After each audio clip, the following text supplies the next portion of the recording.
loud in the middle of the railroad track. Galera da Voz, eu sou o Leandro Voz, um roqueiro, um rock and roll, invadiu o meu estúdio e eu não podia fazer outra coisa a não ser gongar o Axel. O negócio é o seguinte, cara. Primeiro, antes de tudo, me explica como que em 2016 o Axel sobe no palco com o AC/DC e faz isso aqui.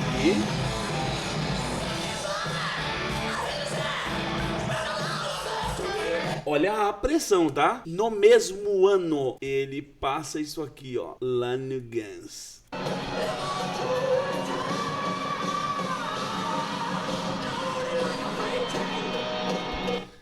Convenhamos que essa ainda tá boa, né, Leandro? Essa ainda tá boa. Vai um pouquinho mais pra frente no show, a gente vê que começa a se deteriorar, né, a Nós voz vamos dele. falar disso. Galera, hoje estou aqui recebendo aqui o meu amigo Uli. Fala, Leandro, que prazer, cara. Sensacional, ser cara. Pra fazer esse... Da banda Deserta, um conteúdo grande bacana. vocalista. A gente trocou Obrigado. uma ideia. Foi um cara que eu conheci algumas semanas atrás, cantando em um festival de karaokê. O cara chegou lá, representou. E hoje veio visitar o estúdio e eu descobri que ele é um cara que conhece muito da história do rock, do cenário, dos vocalistas, dos detalhes da banda. Coisas que vocês sabem bem que eu...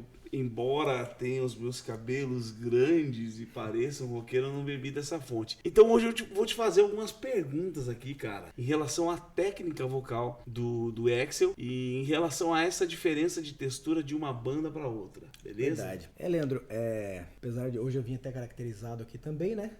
O cabelo já são meus, mas o óculos pra ficar aqui como se fosse teu irmão aqui, né? Já sou um grande fã aqui do trabalho desde 2021, 2022. Sensacional. Comecei a acompanhar você e me identificava bastante com as suas reações, né? Você acha Até inclusive quando você botava o pé no rock, eu pensava assim, cara, ele tá falando bastante coisa. Você acha com que bastante nós fundamento. não vamos acabar brigando hoje aqui, cara? Não, Será? de jeito nenhum. Na Você verdade, não é esse tipo de fã. Não, Então tô não seguro, sou esse tipo cara. de fã. Então, Eu sou um cara que defende a história do cara e a gente pode também, minuciosamente, Tá. né? Tipo, como é que diz? Entendi. Tu não vai me bater por causa disso. Imparcialmente a gente fala Se sobre eu o que tá criticar, tu acontecendo não vai me bater. Não, com certeza. Tá. Ô, Elias, pode dispensar a segurança lá, o que eu tinha separado, e diz pro polícia lá que tá tudo certo. Pode Mas ir é que embora, o pessoal né? não conhece pessoalmente, né? O Leandro aqui é bem maior que eu.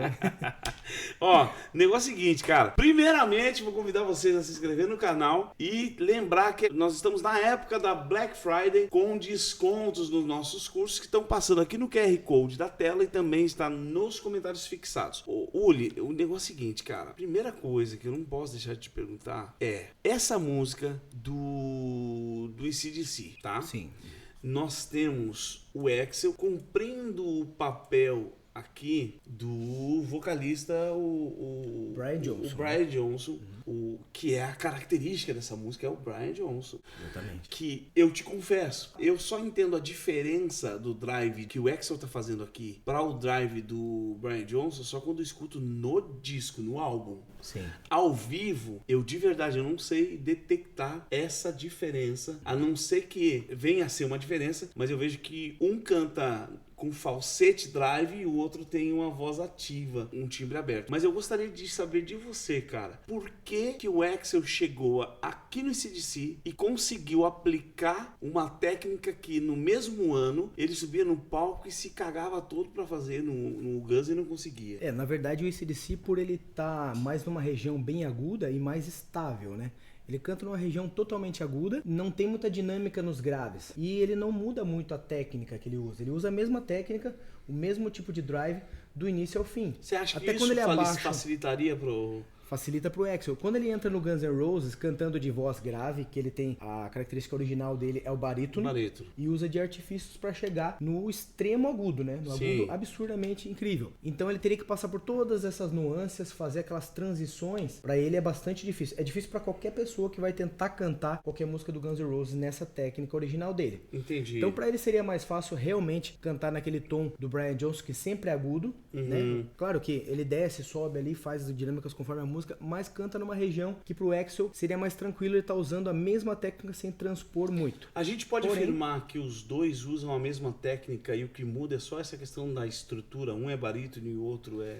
Exatamente. Eu acho que o AC/DC, ele tem aquela coisa bem bluseira, bem rock and roll. Tanto que o pessoal fala assim, não, às vezes... Mas o Brian Johnson era tenor? O Brian Johnson também é barítono. É barítono. Igual o registro da voz dele. E por que, então, que essa música é difícil na voz do Axl e não é difícil na voz do... E tô perguntando isso no ambiente do Drive, que é uma coisa que agora a gente tá começando a mexer, mas eu nunca tinha mexido com técnica de drive na voz, de distorções vocais, porque eu vim de outra escola, tá? Agora chegando aqui, eu barítono, por exemplo, isso aqui, ó, tá?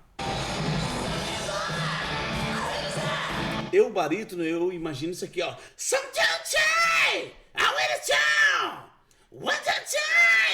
Tá escondido, ó.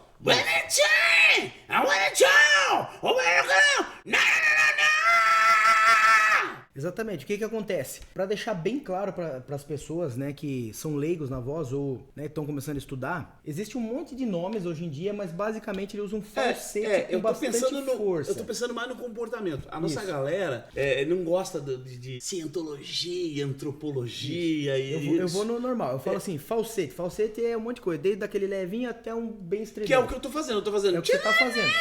O que o cara do AC/DC e o do Guns N' Roses, isso é fato, né? Eles usam a partir de tal região. O do AC/DC usa o tempo inteiro porque basicamente ele canta bem agudo, salvas alguns momentos que ele faz pro grave.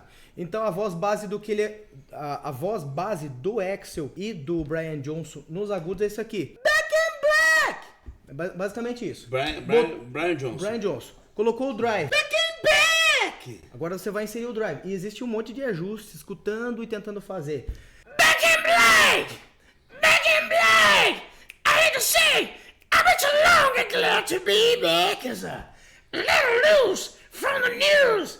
Tu vai deixar o negócio assim meio com raiva, meio primitivo, aquela coisa assim. Mas existe uma concentração lá dentro. Isso. Eu tô resolvendo só fora aqui. Existe a ressonância lá. Back in Black! Até a forma que você articula a tua boca, né?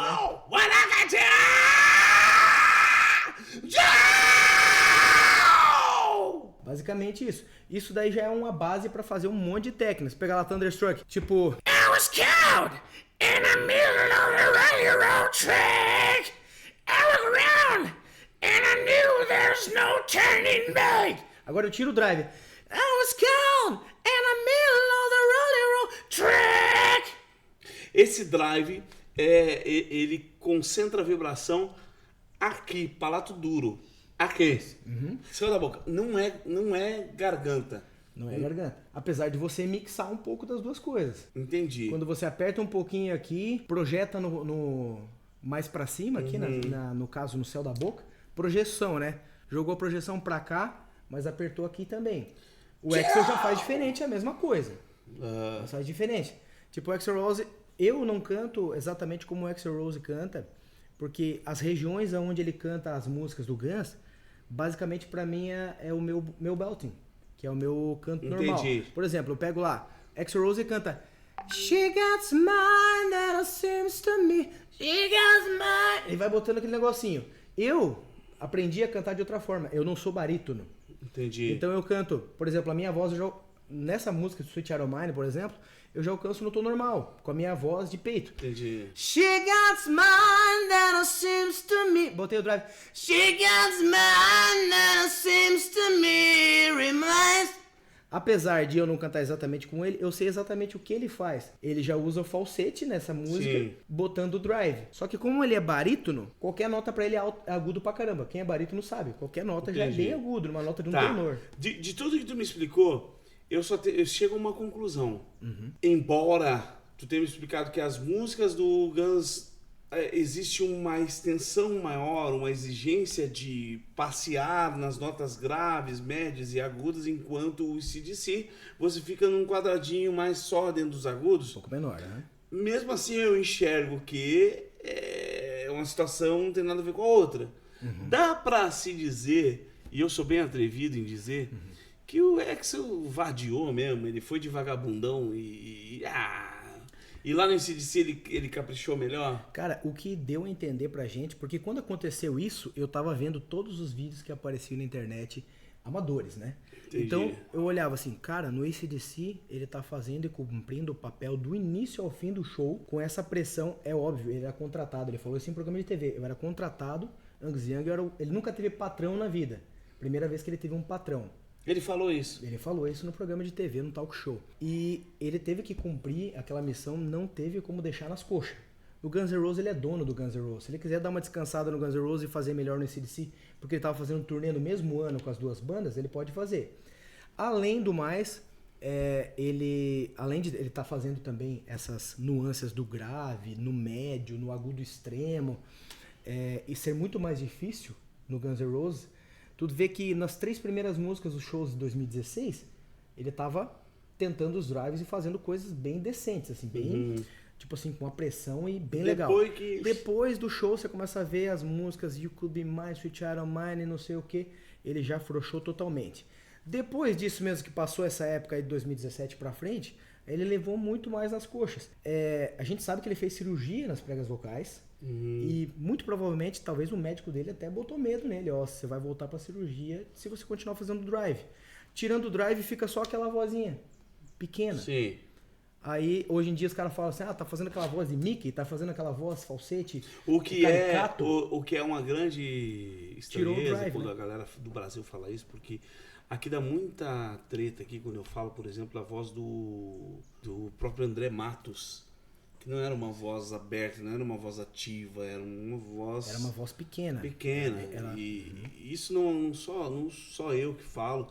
Você até me mostrou a situação do Kiko Loureiro. Kiko Loureiro revelou isso e não é novidade. Depondo isso, né? Que quando ele foi escutar o rock lá pra cima, ele viu que a estruturação da voz era diferente. No Brasil, essa forma do Axel cantar hoje era para ser popular. Certeza. Porque o André já fazia isso e hoje nós temos Pablo Vittar fazendo, tá? É verdade. Cara, que é a voz passiva. O Pablo Vittar, ele tenta trazer isso, uma coisa meio transformista, né? Então, o Brasil sempre teve essa coisa do negócio meio engraçado, piada. Desde o Falcão com aquele girassol aqui, fazendo uma voz diferente. Mas tirando as bichices, eu falo da textura mesmo, sabe? Do jeito que se encontrou ali. O Pablo Vittar canta no falsete, né? Ele faz um falsetão, ele tenta forjar uma voz masculina, que talvez lá na base ninguém mais ouviu ele falar dessa forma, mas ele tem uma voz masculina e transformou numa voz feminina. Algumas pessoas conseguem fazer isso melhor, por exemplo, que Gloria Groove, né? Que consegue fazer mas isso. Mas vai com um timbre já mais pesado, mais encorpado, e tal. O Pablo Vittar, ele queria chegar em tom de Whitney Houston, não vai sendo chegar. um cara com a voz masculina e usando aquele artifício que fica caricato, né? Fica uma coisa engraçada, na minha opinião, fica engraçado. Cara, então, aí uma curiosidade, ó, a galera do rock, por exemplo, eu já vi, por exemplo, Steve Perry e alguns outros, como aquele vocalista do Nazareth, eu já vi eles pegarem notas tão altas quanto Whitney Houston, que é uma das maiores extensões que já passou por aí, ela. E eu via os caras ultrapassar, cara, alguns pontos dela, assim, de explosão. E indiscutível que a galera do rock estuda muito mais que a galera do pop. Isso a gente sabe, não é de hoje. E principalmente os cantores e alguns instrumentistas, eles vêm do erudito, eles vêm de outra formação. Sim. Então você pega a galera bem mais estruturada. Porém, não é algo que eu vejo no Axl. Eu não vejo essa consciência nele que eu vejo nos outros cantores de rock, entendeu? O lance do Axl, assim, ó, apesar de ele fazer isso que ele faz hoje em dia, não conseguir fazer mais do que ele fazia antigamente, ele veio da igreja, onde ele tocava, eles tinham um trio, né, o trio Bailey, ele e os irmãos, ele tocava piano e cantava com a voz grave, só grave. Sim. Ele nem sabia que tinha essa extensão. Entendi. Na história, você lê o livro do Slash, por exemplo, ele estava cantando no ensaio uma coisa meio próxima ao Nazaré. Até eu suspeito que eles, como eles têm cover do Nazaré, Hair of the Dog, começou ali. Essa música ele fazia um cover e aprendeu a fazer essa técnica, porque é exatamente igual. Pega aqueles álbuns Razamanaz do Nazaré, é exatamente igual a voz do Axl, cara. Você até confunde. Se tu confunde um pouco o Axl com esse DC, escutar o Nazaré naqueles primórdios, você vai ficar impressionado de onde que veio a técnica.